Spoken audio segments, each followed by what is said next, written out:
Welcome back, everybody. It's cold and snowy outside, and I can't think of a better way to stay warm than to go see the tired old queen of the movies, Steve Hayes. Ooh, Johnny, time for a little romance. So I chose 1939's Love Affair, starring Irene Dunne and Charles Boyer and Maria Ouspenskaya, and directed by McCarey.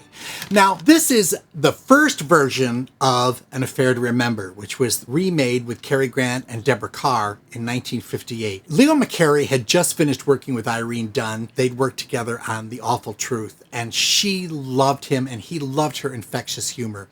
The story about this is this. She is on her way back to get married from Europe on a boat. And there's a Playboy, a French Playboy, famous, who's all over the tabloids on this boat. Mr. Manet, will you autograph this picture of you? Please. And it's Charles Boyer. And Irene Dunne and Charles Boyer meet, and she's read all the gossip. I am Michel Manet. Oh, don't tell me you're the fella. Irene Dunne had the most infectious sense of humor, and she just teases him. She says, so you're here, Maria. Was all right, huh? Very, very busy. Very busy. Do you think it'll ever take the place of baseball? She's so adorable in this. And they fall in love on this boat. Shall we go to your cabin or mine? And they're both engaged to other people. Not that I'm prudish. It's just that my mother told me never to enter a man's room in any month ending in R. He takes her, when they stop at Portofino, he takes her to meet his grandmother, who's played by Maria Ouspenskaya. There is many a slip betwixt the lip and the altar, and anything could happen on a boat. Who's most famous for DODSWORTH. She plays the old dowager in DODSWORTH, who tells Ruth Chatterton, "You're too old for my son. What chance would you ever have of having children?" And then in The Wolfman, and Frankenstein meets the Wolfman, she's Maliva, the old gypsies woman. But my favorite role of hers is the Maharani of Ranchipur in The Rains Came. George Brent goes down to the basement with Myrna Loy, and he says, "Oh, we're going down to give her the tour. I'm going to give her the tour of your art collection." And she's got this cigarette coming out of her mouth. She goes, "Need a guide?" She's really great. She defected. She was part of the Moscow Art Theater, and she defected in the 20s with Michael Chekhov. And their teaching, they influenced all the people that started the method and the group theater. Studied under Maria Ouspenskaya. She was a very, very, very famous acting teacher. But she was tiny. When they did The Rains Came, Myrna Loy said, "I had to pick her up and carry her over the cables to get her over there, you know." This is as far as I can go. This is the boundary of my small world. But she was really adorable.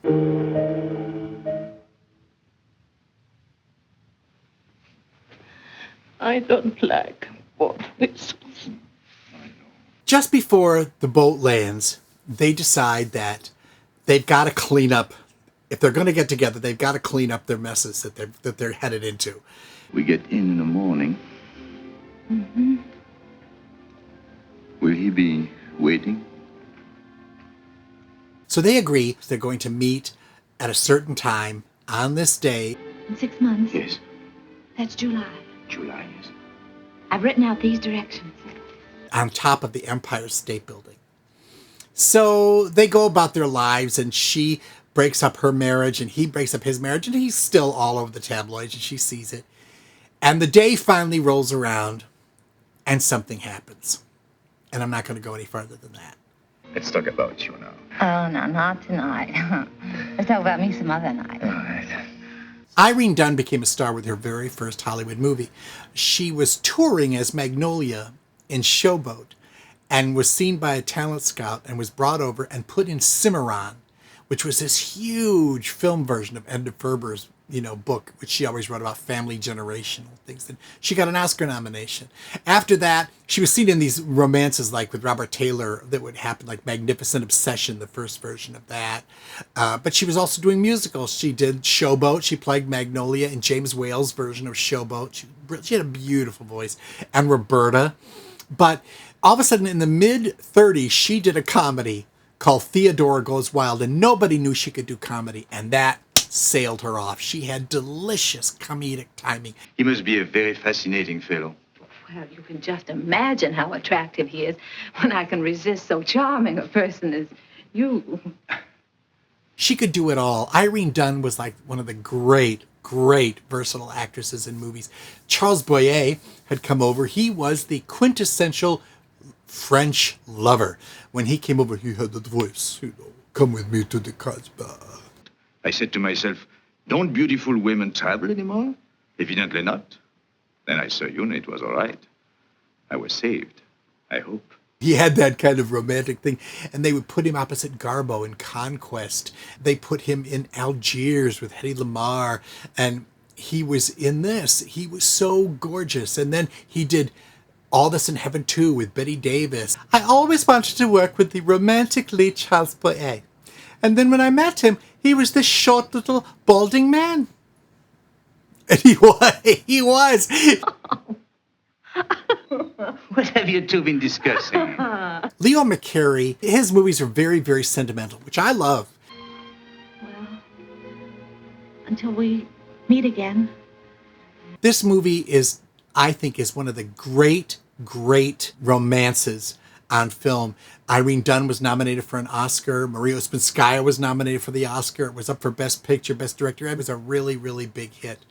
And it's a certain kind of romance that you don't get so much anymore. Without being provocative, it's funny and lovely. It's all about looks across the room and the right song playing and dancing to the most romantic song that you could find.